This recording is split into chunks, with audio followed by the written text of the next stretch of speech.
nos corredores do varejo. Esse é o nosso podcast, o podcast da Front Pesquisa. Aqui, eu, Juliana Piá e o meu sócio Fábio Caldas, vamos conversar com profissionais importantes do nosso mercado. A gente vai falar sobre novidades, tendências, movimentações e os assuntos do momento.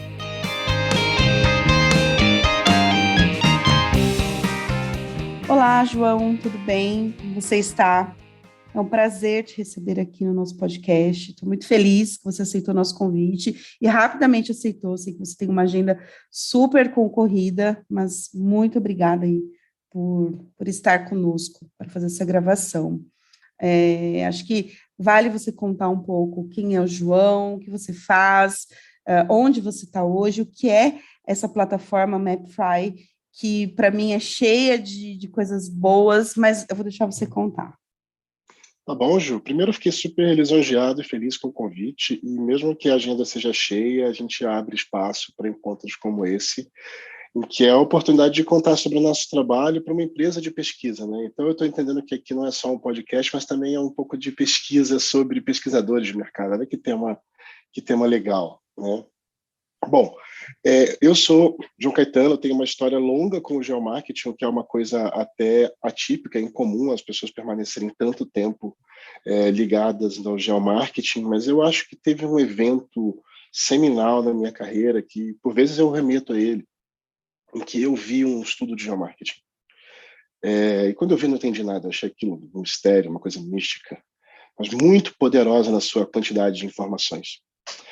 Vendo esses estudos, na época eu trabalhava na BR Malls, e a BR Malls estava em pleno vapor adquirindo terrenos para construir shopping centers e avaliando o potencial de expansão. Naquela ocasião, por incrível que pareça, eu trabalhava numa empresa de shoppings, mas a empresa estava com todo o seu mindset em geomarketing. Quais são os terrenos que nós vamos comprar, que eram os greenfields, os shoppings que nós vamos expandir, ou se vamos comprar um shopping inteiro e ele guarda potencial ainda a ser capturado. Tudo isso era avaliado em cima de estudos populacionais. Se o shopping tem ABL proporcional à região, ou o público lá fora é mais qualificado do que o mix, e a gente tendo uma possibilidade de requalificar o mix, a gente encontra o público exterior. Então, enquanto talvez para a maior parte dos meus colegas da BR Malls eles não tivessem percebido o quanto o geomarketing estava permeando, eu já sentia o poder daquelas decisões no nosso dia a dia. E, sinceramente, me incomodava muito não entender o que eram aqueles estudos.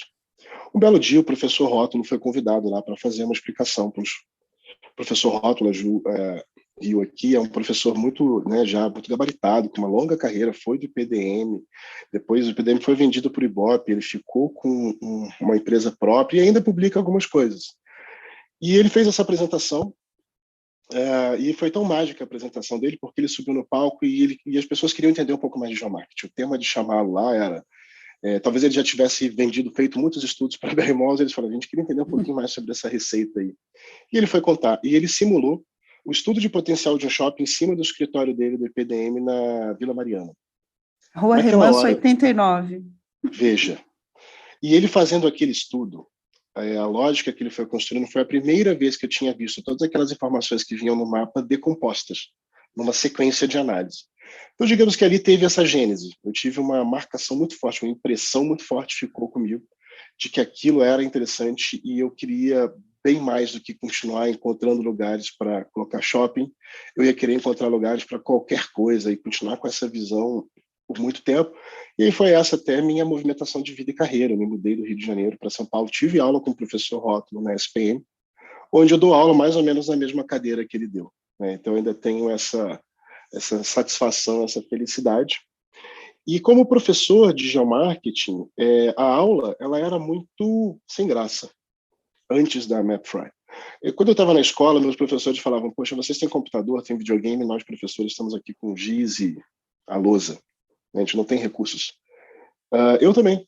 Eu estava com um PowerPoint, estava com filminhos, mas eu ainda não tinha uma ferramenta para colocar na mão dos alunos. E era surpreendente o quanto eu procurava por uma ferramenta e não encontrava. As que eu encontrava eram tão complexas que elas iam compreender grande parte do curso. E o tipo de aluno para quem eu dou aula, em cursos de marketing, ele é muito prático. Então, ele queria resolver problemas do seu dia a dia, não se envolver muito no conceito ou numa ferramenta tão estranha que ele tivesse que fazer 1, 2 dias de aula para poder se familiarizar com ela. Muitos passaram por isso, muitos que vão vir aí, eu já, né, eu lamento essa história, a gente ter vivido naquele período. Havia algumas ferramentas que eram parciais, mas uma coisa ficou clara. Faltava uma ferramenta que pudesse ser mais disseminada, algo que pudesse levar o geomarketing para o uso cotidiano e as partes mais difíceis dele serem discutidas, mas ele não precisava ficar guardado num lugar, e esse lugar super trancado. Então, eu já sabia ali, como professor, que eu queria levar o geomarketing para mais públicos, porque eu era a maior vítima de não existir nada disso. Eu queria dar uma aula em cima de uma ferramenta e ela não existia. Naquela ocasião, eu também trabalhava numa outra empresa de geomarketing bem grande, e foi uma carreira bem longa, foram 8 anos em diversos papéis, e faltava também, mesmo trabalhando nessa empresa, eu não conseguia levar o software para a sala de aula. Então, eu já tinha essa necessidade como professor, mesmo tendo a ferramenta como profissional. Depois que eu saí, ficou muito forte essa necessidade como pessoa, né? Já não era mais eu pessoal, nem professor, nem profissional. Eu queria ter alguma coisa que eu pudesse usar e que não fosse determinada pela minha relação de emprego. E eu sabia que muitos profissionais passavam pela mesma situação que eu. Enquanto num papel, e às vezes a gente encontra a gente no mercado, a pessoa fala, eu estou gerente no lugar tal. É uma frase tão, né, a pessoa tem que exercitar o desapego ao próprio emprego dela. O desapego ao emprego, né? Eu não sou o gerente, eu estou. Então, assim, quando você sabe que você está usando um conjunto de softwares típicos daquele grupo empresarial e, às vezes, só acessíveis a grupos empresariais. E uma vez saindo daquele emprego, aqueles softwares saem da sua vida. Eu queria algo que pudesse acompanhar a carreira dos profissionais e não tivesse a mesma ruptura que eu estava vivendo naquela ocasião. É tão intenso foi esse mergulho que eu fiz um curso de programação de computadores. Então, eu passei 6 meses estudando como desenvolver um software para desenvolver a primeira versão da MapFry. A grande realização dessa primeira versão foi poder atrair outros desenvolvedores que perceberam que eu precisava de ajuda. E aí começaram a melhorar, porque eu, naquele ritmo, com aquela capacidade, não ia entregar o software, mas foi o suficiente para sensibilizá-los de que eu não ia parar, eu não ia desistir e que talvez lugares em que eu estava errando para eles fossem mais fáceis de perceber. E aí começou. Eu comecei a atrair outros profissionais para esse universo da MapFry e com esse propósito de construir um geomarketing que, por premissa, chegasse para mais pessoas. O rótulo é meu mestre também, assim, para geolocalização. Ele me ensinou o que eu sei de geolocalização, é uma grande inspiração minha, é das maiores que eu tenho para esse tema, para esse assunto. É bom Né? que a E gente compartilhe pesquisa, isso. sim, sim. Eu trabalhei no IPDM, eu vim do IPDM também. Minha história passa aí por você contando toda essa história de rótulo na BR Malls e ensinamentos de geomarketing, veio passando um filme aqui também, para mim, né, que também faz parte da minha história.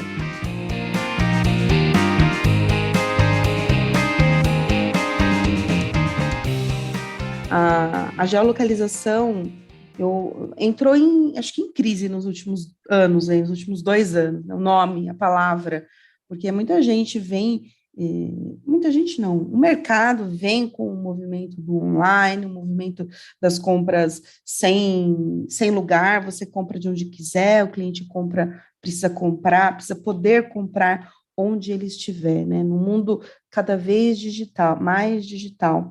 Como você enxerga a geolocalização nesse contexto da digitalização? Eu acho que a geolocalização, não só como termo, mas o termo é um dos jeitos da gente observar, né? Ela vem perdendo presença na sociedade. Mas eu entendo que se a gente for puxar o fio da história e voltar muito, né, a principal inteligência num tempo em que éramos caçadores e coletores era a inteligência espacial. Era a capacidade de saber onde tinham os pontos de hidratação, onde os pássaros faziam ninhos.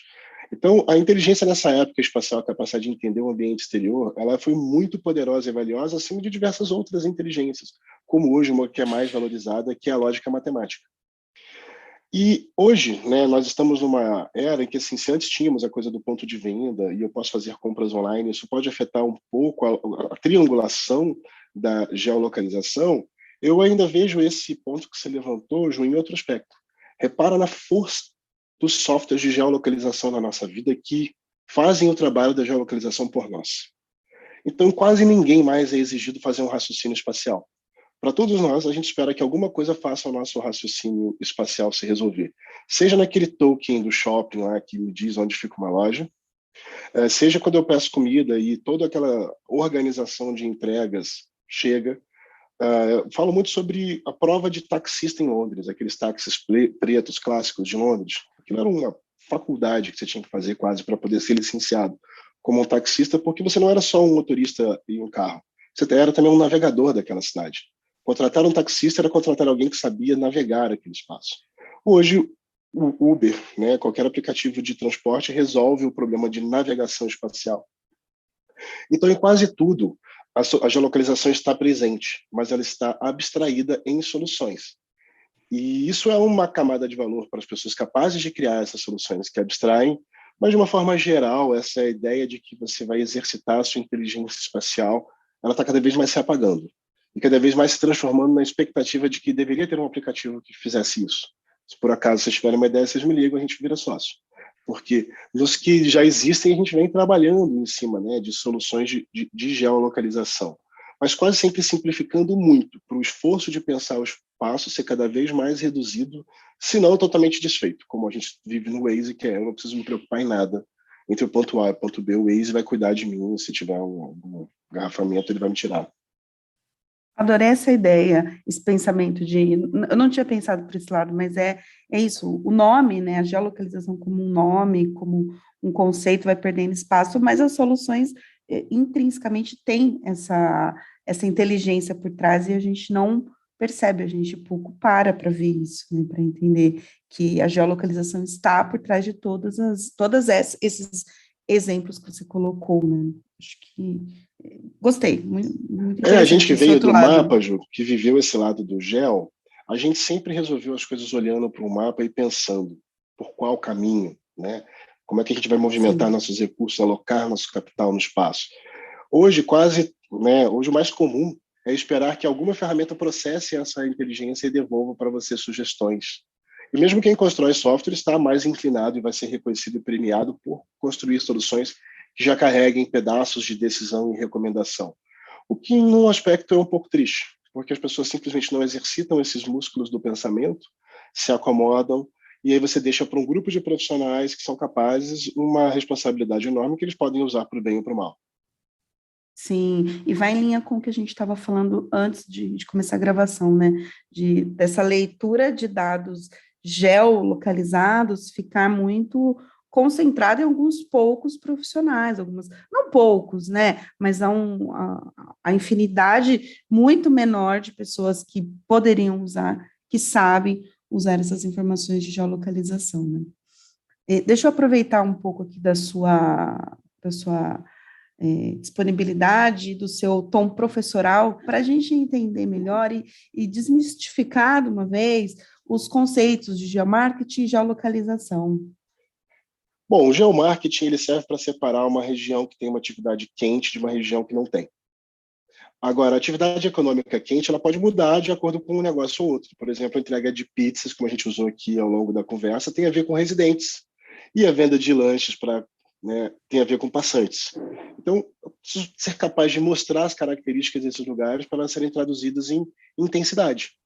Então, nós estamos no negócio de separar lugares quentes de lugares que não são tão quentes. E essa pergunta vai ser feita usando ali recortes dos dados, eles vão revelar que partes de uma cidade têm mais indicativos de que um negócio vai dar certo, vai prosperar, vai fazer vai fazer muitas vendas ali, em relação ao quantitativo de uma população. Melhor definição de geomarketing que eu ouvi nos últimos tempos é separar os lugares quentes dos frios, porque nada mais é do que a gente quer fazer, né, o tempo todo para os nossos clientes. A gente quer mostrar isso, onde é o lugar quente, onde tem calor e onde não vá para a Sibéria, né? Mais ou menos A isso. MapFry é uma startup, né? Então a gente também é muito testado nos pitches com investidores em que a gente tem que passar ela num buraco de agulha. Então quase sempre é to differentiate what's hot from what's not. Agora, trabalhar com geomarketing é para qualquer varejo, de qualquer tamanho, de qualquer segmento? Sim, importante para todo mundo. Não existe cenário, até o picolé da praia, ele pode e deve se beneficiar, e não é brincadeira, não exagerei. Um dos principais estudos de geomarketing é a localização dos vendedores de picolé na praia. Então, onde eles deveriam ficar, né? Juntos, separados, isso ali é o conceito de criação de polos de redes de varejo. A gente prefere ir numa rua que tenha todas as lojas de lustres por algum motivo. Então, assim, todos os negócios são afetados pelo território que eles atuam. O que o geomarketing traz é uma visão de como esses territórios estão constituídos, quantitativa, se a atividade econômica dele ali é quente ou ela é fria, e isso vai afetar os negócios. Ninguém está imune a esse efeito. Agora, faz sentido só para varejo ou faz sentido para outros negócios? Existem alguns negócios que estão mais próximos de estudos de localização, porque são negócios que são essencialmente baseados no resultado da localização. Então, o varejo, sim, porque é uma loja ou é um ponto de entregas ali de delivery, se a gente estiver falando de um serviço de entregas, mas sempre um ponto e um entorno. Um outro setor muito, né, dependente disso, a Ju mencionou um pouquinho aqui, são os imóveis. Eu comprar terreno para lançar um prédio. E isso é uma análise super sofisticada, porque o prédio, em todo o seu ciclo, pode demorar mais do que 5 anos para ser entregue. Então, qual é a visão que eu tenho de futuro para poder projetar um produto agora, né? Quantos quartos, qual o acabamento? Então, sim, o setor imobiliário a análise é muito forte também, é um setor que acaba virando um ramal próprio. E eu até acho curioso o pouco intercâmbio que existem entre analistas de varejo com analistas do mercado imobiliário. Vira uma espécie de carreira em Y. Alguns vão para o imobiliário, outros vão para o varejo e poucos trocam. Há um valor muito rico porque talvez eles não saibam, mas eles lidam com a essência da mesma análise. Apenas um olhando um produto que vai se deslocar no tempo, a entrega, enquanto o outro está lidando com vendas mais imediatas. Mas mesmo numa rede em expansão, você analisa potenciais lojas para os próximos anos. Então seriam dois negócios essencialmente vinculados ao território, presos a ele, né? Indústrias, elas dependem do território, mas elas não estão presas. A indústria amanhã está vendendo aqui, acontece uma mudança estratégica, ela entrega essa área para um distribuidor, ela se desapega mais rápido do território. Ou ela aparece amanhã revestindo todos os bares, ela chega e sai muito rápido. Enquanto imóveis e varejo, eles estão presos sob força de contrato, ou até pelo peso de que um prédio não dá para carregar ele para outro lugar. Então, né, eu sempre, quando eu faço a aula sobre geomarketing para o mercado imobiliário, eu rodo um desses vídeos que tem uma sequência de demolições. Porque, afinal de contas, um prédio dá um trabalho danado para construir um prédio. Como é que alguém vai lá e destrói aquilo? Porque aquela localização é mais importante do que aquele prédio. É preciso tirar aquele prédio, aquela construção enorme, para construir outra coisa ali que seja mais adequada àquele ponto. Então, nós somos capazes de destruir todo o esforço de uma construção para poder adequar aquela localização. Naturalmente, isso é um sinal forte de que as localizações são importantes. Eu não preciso provar mais a importância das localizações se a gente chega ao ponto de destruir um prédio. O rótulo sempre me fala isso, sempre me falou isso. É o único, não, mas é o tipo de empreendimento que não dá para você colocar num caminhão de mudança e mudar de lugar, né? O shopping, um strip mall, ele está ali para sempre. Ou ele muda o negócio, ou ele vira outro negócio, né? Agora, a gente vê redes que estão no container, né? Há um grande desejo de você ter uma marca que, né, uma rede que consiga operar num negócio que você possa movimentar. Ainda assim é um negócio das localizações, você só não está preso a ela, você não está fazendo uma decisão de vida e morte, mas você vai ter que escolher onde você vai posar o seu container. Você vai ter que ver a localização de onde tem algum volume, né? Voltando naquela palavra que a gente falou, algum volume mínimo para você resolver.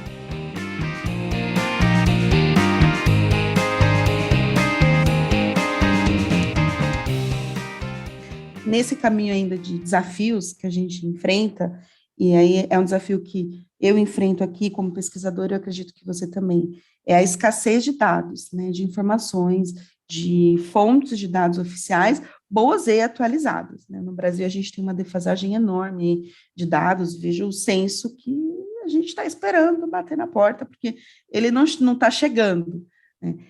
Como que vocês aí encaram esse desafio de atrelar as informações de fontes oficiais para a geolocalização, para os estudos que vocês fazem utilizando a inteligência de geografia?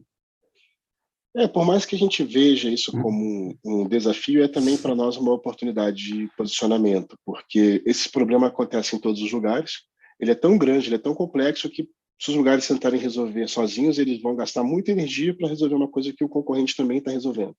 Então, nessa hora, hubs como nós, né, na MapFry a Front, ficam importantes porque nós carregamos esse esforço, vivemos esse desafio e depois distribuímos essa solução para o mercado porque ela está tão grande, tão complexa que é inviável que cada um tente resolver por conta própria.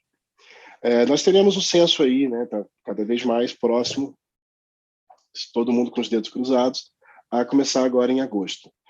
Quando o censo chegar, vai ficar bem mais fácil, porque o mercado inteiro vai receber um conjunto de dados atualizado. E aí nós vamos começar a conviver com pessoas que estão resolvendo problemas que resolvem conosco por conta própria. Extraem bases de dados, enfim, montam algumas mecânicas próprias. É até por isso que a Mapfry ela é tão aberta. Ela já antecipa esse momento e quando chegar lá na frente, eu espero que ainda seja tão mais fácil usar a Mapfry que mesmo quem queira montar um conjunto próprio de análise já migre para nós, porque esse esforço não justifica, né? Mas eu me lembro de outros censos em que bem no início do censo as pessoas começavam lá, chamavam de pegar os dados na unha.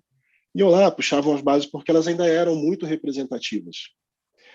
E ao final do censo, as empresas de geomarketing começam, né, as mais criteriosas, as que realmente conduzem ali um bom processo de projeção de dados, vão ganhando muita importância, porque são nelas que você pode confiar que o dado foi bem projetado e corresponde muito próximo ao que a gente vai encontrar hoje. E ainda que o censo não tenha começado em efeito, né, ninguém está sendo visitado, algumas informações do censo já estão sendo disponibilizadas. E a gente pode fazer, então, uma espécie de encontro. O censo antigo vai encontrando o novo e essa atualização também já vai consumindo. Teve um pequeno censo na ilha de Paquetá e nós usamos esse censo para confrontar nossas projeções. Então, isso tudo vai trazendo para nós estruturas que nos ajudem a manter esses dados atualizados. Mas seria inviável se esse censo continuasse tão distante, né, continuasse sendo adiado. Aí nós estaríamos lidando com as sombras da caverna de Platão, projetando coisas a uma distância tão grande da realidade que teríamos que encontrar outras bases de dados, e durante um tempo dados de celular foram até aventados, que o BGE poderia usá-los, e algumas empresas vieram oferecer isso como serviço. Olha, eu consigo atualizar um pouco da dinâmica do seu varejo, usando dados de telefonia celular, mas eles têm a dificuldade de não representar o domicílio, de não representar uma série de outras características. Sim, houve um tempo que parecia que o celular era a salvação da lavoura, né? A gente ficou, as antenas de celular captando dados, e aí foi se entender. Não, a gente está falando de uma base de usuários, por exemplo, se a gente está falando de shopping, para captar de dados, antenas não, dados de Wi-Fi, a gente está falando de, em média, 30% do público, 35% do público. A gente está deixando tantos outros fora, né? A gente não está fazendo uma representação de universo, e daí vem problemas. Então, de novo, de você teria que fato, projetar.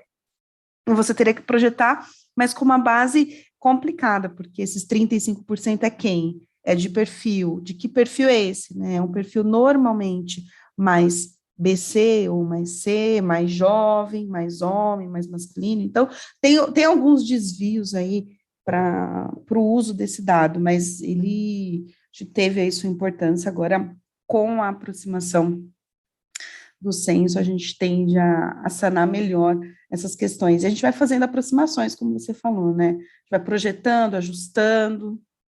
E vem uma coisa legal nesse censo, muito legal, inclusive, que eu estou super ansioso, porque a pandemia provocou um deslocamento geográfico das famílias.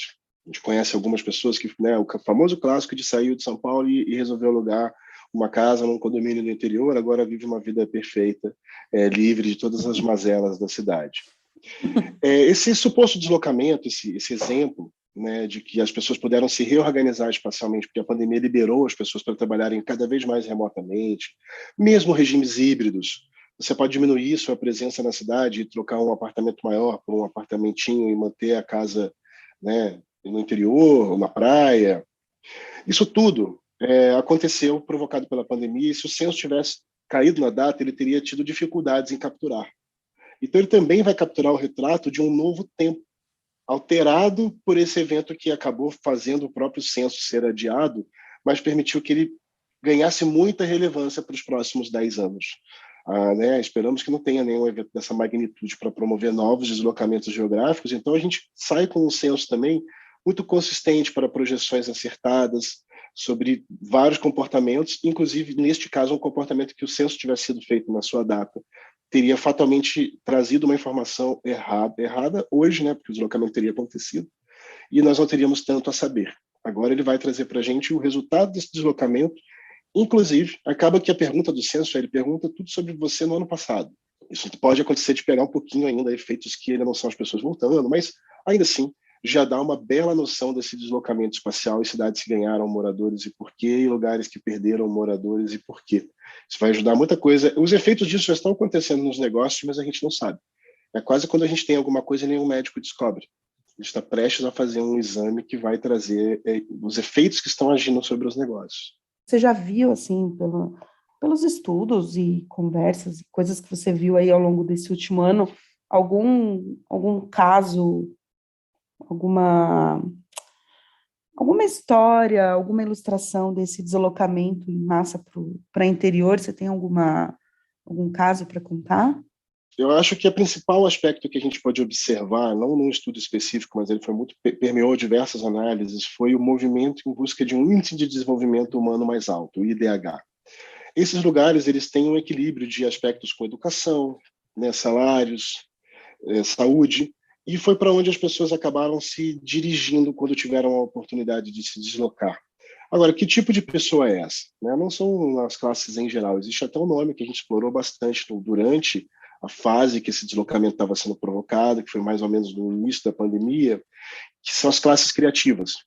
É o grupo de profissional que consegue trabalhar com, os meios de produção são eles próprios. Basta um computador, bastam poucos recursos e a pessoa está plenamente operacional. Ela não depende de estar presente na indústria, ela não depende de estar ali presente no comércio. Ela consegue entregar o trabalho, porque o trabalho é criativo. Acontece em grande parte a criação de valor é na mente, na cabeça. São pessoas muito qualificadas. Esses públicos buscaram ambientes muito parecidos em alguns recortes, né?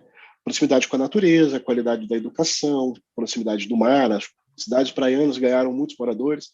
A gente espera poder medir isso agora, né? Muita gente realizou o sonho que era de uma aposentadoria, vou morar na praia, está indo agora. Então, nesse movimento, a gente percebeu a busca por muita qualidade de vida em outras dimensões. Deixamos de ceder à ideia de que enquanto eu estiver trabalhando eu tenho que aceitar uma vida mais ou menos. Eu já posso realizar uma parte desses sonhos antes, né? Agora. Isso levou pessoas para os lugares mais ermos. Mas a gente vai ver mais claro esses números nos lugares mais próximos que permitem que você se mantenha conectado com a cidade grande. Não se trata de desaparecer. Você só não quer estar aqui no cotidiano, mas ter acesso. Pensando nisso, João, você acha que os novos, né, os negócios estão e serão afetados por esse movimento? A forma como a gente pensa os negócios de varejo, os negócios de shopping center, as lojas, como você acha que essa movimentação vai afetar esse futuro? Acho que ela pode trazer muitas coisas legais para um varejo num contexto geral. É óbvio que quando você cria novas geografias, como esse é o caso, né, uma nova era econômica cria novas geografias. Um exemplo disso, por exemplo, tem aqui a cidade de Paranapiacaba. Né, a gente visita lá, é uma cidade economicamente abandonada. Agora ela é culturalmente viva, mas ninguém vive e mora lá por conta da rede ferroviária, talvez muito pouca gente. Então, aquela economia, aquela atividade econômica original já se deslocou para outro lugar, na medida que a importância daquelas estruturas não são tão grandes quanto foi lá no início, né, das ferrovias no Brasil. Aquele lugar tinha um ponto de enorme importância para a era econômica daquela época. Novas épocas, novas eras econômicas, novas geografias. E essas novas geografias acabaram jogando luz no interior que não representava grandes interesses para o varejo, era quase uma operação marginal e agora pode ganhar grande peso. Porque se antes as marcas estavam muito concentradas nas capitais, nas regiões metropolitanas, era dali que elas tiravam a maior parte das suas vendas, existem alguns lugares que podem emergir muito forte, como alternativa super interessante de varejo. No entanto, é preciso saber que nós temos ganhadores e perdedores e olhar para os mapas vai nos ajudar a entender onde são os lugares que estão ganhando, recebendo esse fluxo e aqueles que estão decaindo em importância. Essa importância decaiu visivelmente nos grandes centros empresariais, né? Mesmo hoje, com a retomada da atividade profissional quase em sua plenitude, nós ainda vemos que esses bairros carregam o peso de não serem mais tão importantes e possivelmente nem terem a expectativa de voltarem a ser importantes como foram. Uma vez que já tivemos esse deslocamento aconteceu, os bairros residenciais cresceram em relevância. E o varejo não está distribuído dessa forma. O varejo vinha muito concentrado nesses centros empresariais, nessas regiões mais densas, historicamente mais densas. Cabe, sim, uma reorganização, ela deve acontecer, e se é que já não está acontecendo muito forte, porque muitas lojas acabaram sendo fechadas nesses centros que perderam importância. E as novas vão aparecer em outros lugares, não vai ser um trabalho só de reabri-las. Mas ainda vão ser muitas camadas de construção, porque esses profissionais que estão indo para cidades com DH mais alto, afastadas da região metropolitana, lá pressionam o varejo. Então pode acontecer, e a gente já viu, né, de às vezes é uma mercearia muito simples, e as pessoas perguntando, você não tem água de coco em caixinha? E era um produto que nunca era demandado, e de repente quem chegou ali tem esse hábito e começa a levar essa pressão.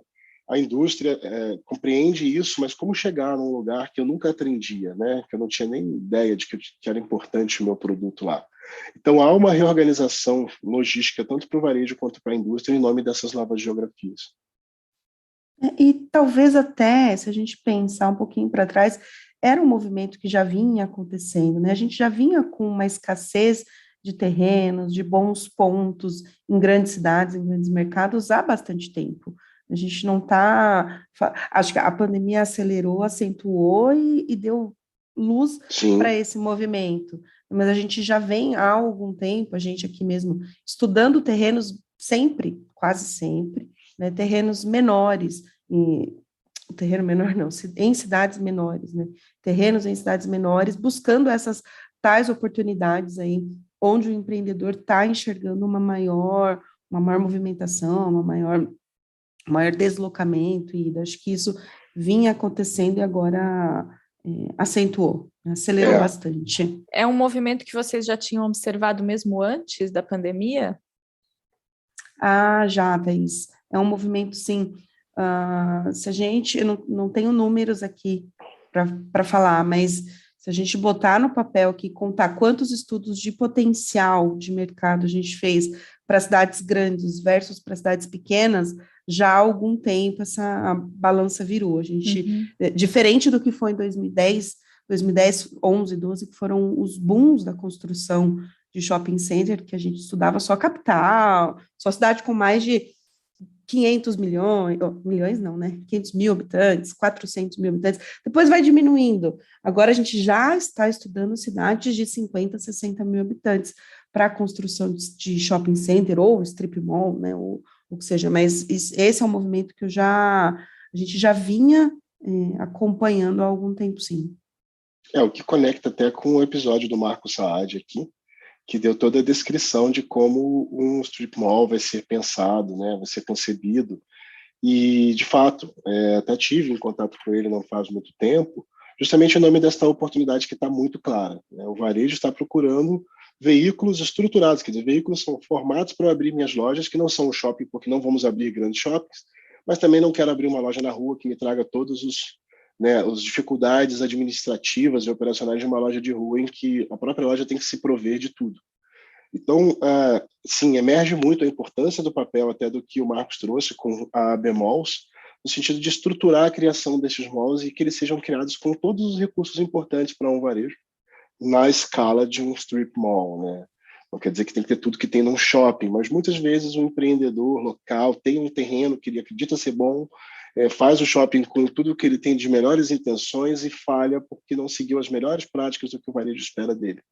E aí surgem certos micos que podem acabar marcando toda essa fase de expansão, porque alguns vão ficar pela metade do caminho e não vão alcançar a sua plenitude porque foram relapsos em alguns aspectos. A localização não foi completamente validada, a própria infraestrutura do centro não trazia ali recursos básicos de uma operação legal no varejo, e aí ninguém adota aquele mall, e o próprio segmento pode ficar um pouco marcado por esses micos, né?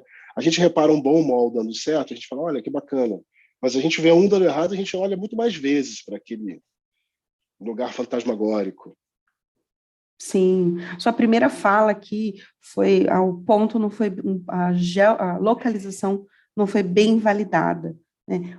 O que você acha que passa por uma boa validação do ponto? O que você acha que é o principal ou os principais aspectos que validam a localização de um ponto comercial? No aspecto ponto comercial mesmo, a gente pode sempre ter cuidados aqui, não quero ser generalistas, enfim. Mas, assim, o ponto comercial tem que trazer, a primeira coisa que a gente olha é a população. Quantas pessoas tem ali? O seu tamanho. Não obrigatoriamente a população tem que ser grande, mas eu tenho que saber quantas pessoas existem ali. Eu não estou no negócio de 500 mil habitantes, também não estou no negócio de 5 mil. Então, eu preciso saber quantas pessoas existem residindo ou circulando naquela região. É uma região que atrai pessoas, né, de circulação, ou é uma região residencial? É preciso saber e é possível saber. Acho que o mais importante não é só dizer que é preciso, mas é possível saber. As informações são acessíveis de quantidade de moradores ou número de domicílios, a depender do negócio, né? Alguns negócios são voltados para pessoas, outros são voltados para o domicílio. Então, uma TV por assinatura é uma coisa que o domicílio principalmente assina. Então, certas coisas nesse tipo, eu vou quantificar o total da oportunidade. Depois a gente vai ter que fazer um recorte. Eu já diria que só quantificar já salvaria muitos problemas. Mas ainda é possível e é disponível fazer recortes por essa população tem qual faixa etária predominante, ou pelo menos qual é a organização dessa distribuição dessas faixas etárias. Esses domicílios têm quantas pessoas residindo neles, né? São pessoas morando sozinhas, são grandes famílias, são grandes grupos familiares. A gente assiste aquele seriado A Grande Família, e ele é um seriado que ele já é um remake de uma série dos anos 70. Então, assim, quanto mais você traz aquele arranjo familiar, mais ele vira um olhar para o passado, porque aquela família, aquela estrutura familiar, já não representa o conjunto das famílias brasileiras. E olhar para o conjunto de famílias atuais, os novos arranjos, é importante para definir tamanho dos produtos. Então, eu faço exercício com os alunos e tem um que vou acabar entregando aqui, enfim, vai acabar a mística do exercício. Mas a maior parte das pizzarias, ela vai oferecer o maior desconto, enfim, a maior custo-benefício na pizza grande. E a pizza grande, gente, são 2, 3 pessoas. Ela é aquela pizza que você já pede com a ideia de que não vai conseguir, né, comer a pizza inteira. E aí uma das soluções que um dos alunos trouxe, que virou assim um benchmark, eu tinha que entregar 2 pizzas, uma pronta e uma congelada. Aí eu falei, isso é genial. Isso é entender o comportamento familiar e falar, mais do que eu tenho aquela pizza que eu tenho que comer amanhã de manhã, tem uma outra versão dela, congelada, já chegou para nós congelada, já está no congelador, e no dia que a gente quiser, ali mais prático, mais rápido, não ter que pedir, ela já sai. E com isso o restaurante consegue, né, a pizzaria consegue conversar com seus públicos no entorno. Então, o tamanho da família, claro, renda, que todo mundo quer ver renda, né? Quantas pessoas têm de dinheiro, como é que tá? Isso é importante, mas você só pode ver a renda por último. Porque às vezes eu posso ter uma família com 10 pessoas que compõem uma renda que parece alta, mas tem 10 pessoas para distribuir aquela renda, enquanto eu posso ter uma família muito pequena com a mesma renda, e é muito mais, o poder de consumo dessas pessoas é muito maior. Então tem muitos aspectos que a gente já consegue ler de recortes, e ficaria aqui enumerando alguns, mas pelo benefício das pessoas não dormirem ouvindo o podcast, eu digo que dá para saber muitas coisas na hora de validar um ponto sobre quantas pessoas tem ali e quem elas são. Acho que você falou também sem querer ser generalista, mas o principal ponto é volume, né? Sempre é o volume de pessoas, seja ele grande ou pequeno, mas que volume resolve o seu negócio. Você pode ter um negócio cujo volume é resolvido com X e outro que precisa de 10X para resolver, para sustentar o seu negócio. Mas eu fico com medo da audiência aqui de um podcast, né? Gente tão refinada em pesquisa, que vão aparecer meus amigos que vão citar os negócios dos Estados Unidos, que são feitos na beira de uma estrada sem ninguém de um lado, sem ninguém do outro. O que é isso? Power centers. Eu sempre convido eles a me mostrar esse caso de sucesso aqui no Brasil, em que o deslocamento é tão caro e tão difícil. Então, aqui a proximidade é muito mais importante, né? Mas existem negócios sem volume, né? A gente só precisa citar que tem, sim, casos em que você pode colocar o empreendimento sem vizinhos, desde que salvas todas as condições. Francamente, não faça isso. A minha recomendação é desistir desses negócios. Não, e acho que assim, você tem que saber, se você vai colocar ali, você não pode acreditar que a cidade vai chegar. É um erro clássico. A gente aqui nos estudos de potencial, uma das coisas que o Fábio Caldas, meu sócio e especialista em estudos de potencial, ele sempre diz, não adianta a gente achar que a cidade vai chegar, porque todo empreendedor diz que a cidade vai chegar, né, e você vê shoppings ou empreendimentos aí amargando anos e anos de não crescimento, ou cresce, mas não cresce o suficiente para sustentar, né, porque para você ter uma atratividade, você precisaria ser um empreendimento 5 vezes maior, que as pessoas quisessem ir para aquele lugar, de fato, todos os dias, todas as horas, que não acontece. E a cidade chegar também é um conceito muito sutil. Porque imagine que nós lançamos um shopping no sul de uma cidade que é um suposto vetor de crescimento, para onde ela já tem ali avenidas, que, enfim, já existe infraestrutura conduzindo ali o futuro desenvolvimento da cidade naquela direção. O nosso shopping está lá, a gente quer vender coisas para as pessoas que estão indo morar nesse lugar. Essas pessoas acabaram de comprar uma casa nova. elas estão totalmente comprometidas com o custo de aquisição dessa casa. O orçamento delas está estrangulado, até elas conseguirem cumprir ali as primeiras etapas das prestações, que são geralmente as faixas mais caras, ou se elas estiverem construindo, absorvendo ainda custos da construção. Então, em geral, o vetor de crescimento ele ainda vai demorar 10 anos para chegar num nível de maturidade que os custos daquela chegada já tenham sido diminuídos e aí libere renda para o consumo. Daí você pode muitas vezes procurar lugares antigos, né, que são bairros que às vezes a gente olha para eles assim, não são muito charmosos, não tem muito apelo, mas o índice de propriedade do imóvel é muito alto. Então essas pessoas elas não estão comprometidas com aluguel nem com prestação e elas acabam tendo a mesma renda que todo mundo, mas esta renda está mais disponível para consumo. Isso eu observo muito até em shoppings em regiões do subúrbio do Rio de Janeiro que são muito poderosas, as pessoas ficam para sempre, você leva os grandes especialistas ou pessoas do varejo que se surpreendem com a força do comércio no subúrbio. E, na verdade, elas estão se surpreendendo porque elas estão encontrando uma região, o Rio de Janeiro é uma cidade muito antiga, por exemplo, já amadurecida nesse aspecto, em que os domicílios já foram adquiridos. E aí fica todo mundo discutindo o comércio e a força do subúrbio e, na realidade, a explicação está logo abaixo, que é as casas são próprias. Que é esse índice de propriedade que você falou. Isso conta muito, especialmente numa época que a gente está vivendo uma redução da renda. Sim, de alguns anos, né, infelizmente. Em alguns anos, hein? Redução de renda e alta da inflação. Cenário... um cenário pior impossível. João, já caminhando aqui para o final, o que você diria, ou quais você diria que são os 3 principais erros que se cometem ao escolher um ponto comercial? Bom, a gente sempre pode usar o geomarketing de 2 formas. Eu posso tanto ter um negócio que eu já sei que eu quero ter, vamos supor aqui uma sorveteria, e eu tenho que procurar o melhor ponto para esta sorveteria, ou eu tenho um imóvel. Por acaso, vamos supor que eu tenho aqui um imóvel, alguém me ofereceu um imóvel e eu quero saber qual é a melhor coisa que aquele imóvel pode representar. Veja que muitas vezes essas coisas se confundem. E o principal erro é eu querer misturar a ideia de ter uma sorveteria com o imóvel que eu já tenho. Isso é muito comum. As pessoas misturam essas 2 ideias.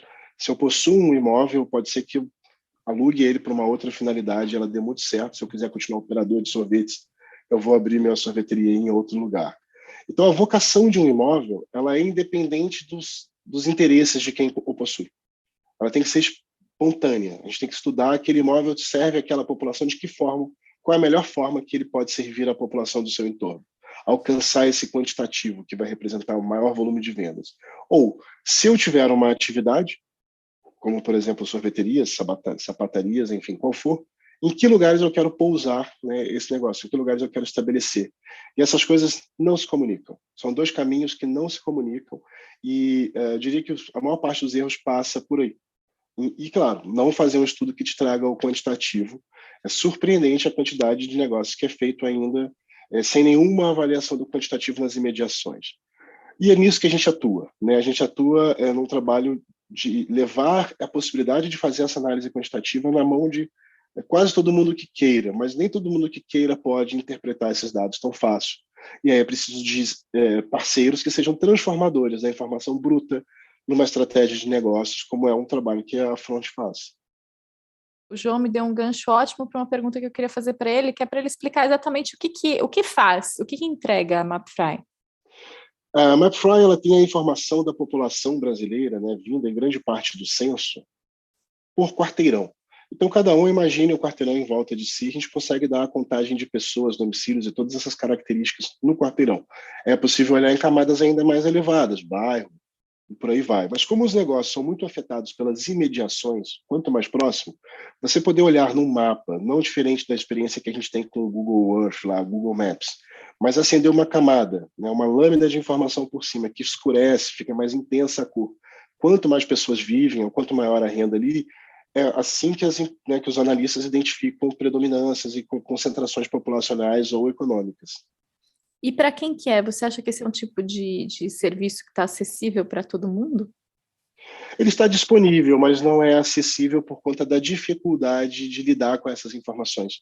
Hoje nós vivemos uma época em que há muitas informações e o gap já não está mais na disponibilidade do dado, mas na capacidade de lidar com ele.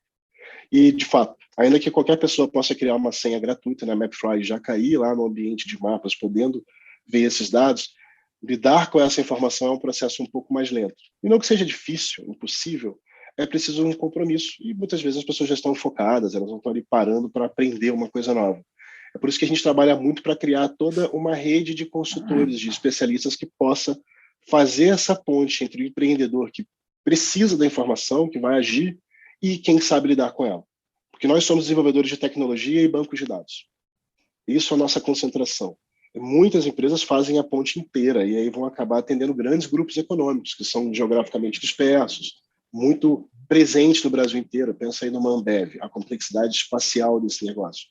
Mas eu penso nas pequenas cervejarias artesanais que poderiam, né, se beneficiar dessa informação. Mas eu acho que se alguém aqui está ouvindo o podcast é dono de uma cervejaria artesanal, vai entrar sozinho e vai se resolver com a MapFry. Acho que a gente não tem que ter essa expectativa. É legal encontrar alguém que tenha familiaridade com esse tipo de análise para extrair a melhor informação, a melhor inteligência. Sim.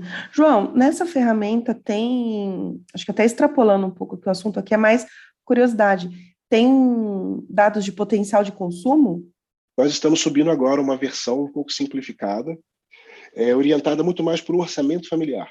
Então, nós mexemos na base de dados da potencial de consumo, que é a pesquisa de orçamento familiar, e nós reestruturamos ela em escalas mais altas, em menos categorias, e essas categorias elas vão representar muito o orçamento familiar.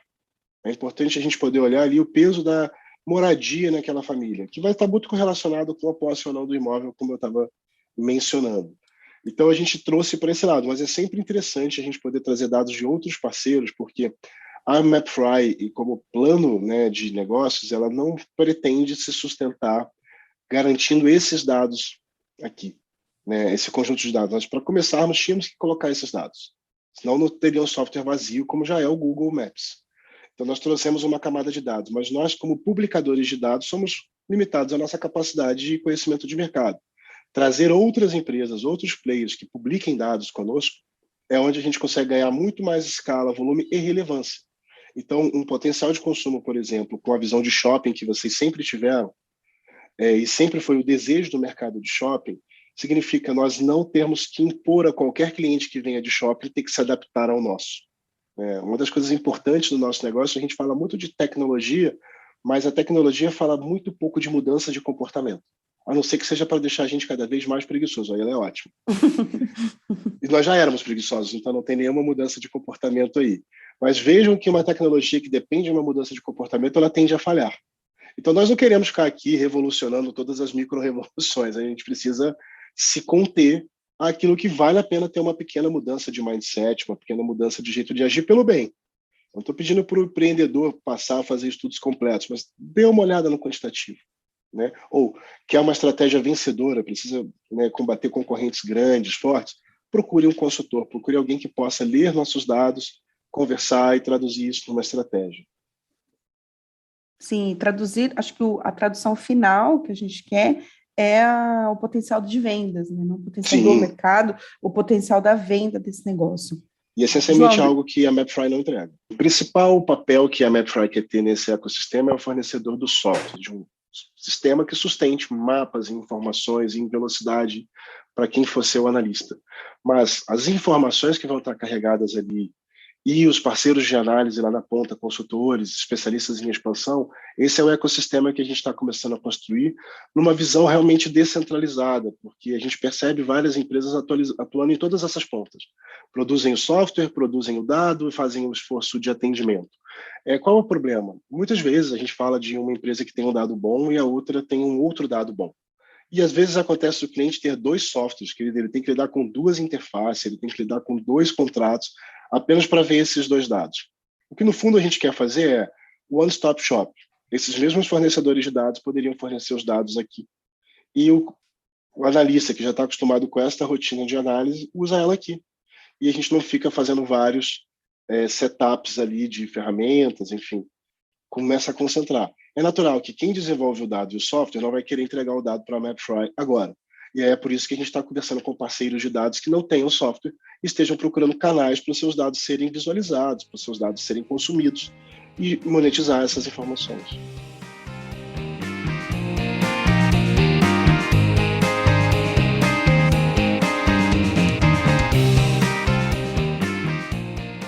aprendi muita coisa aqui nessa nossa conversa e fico com dois...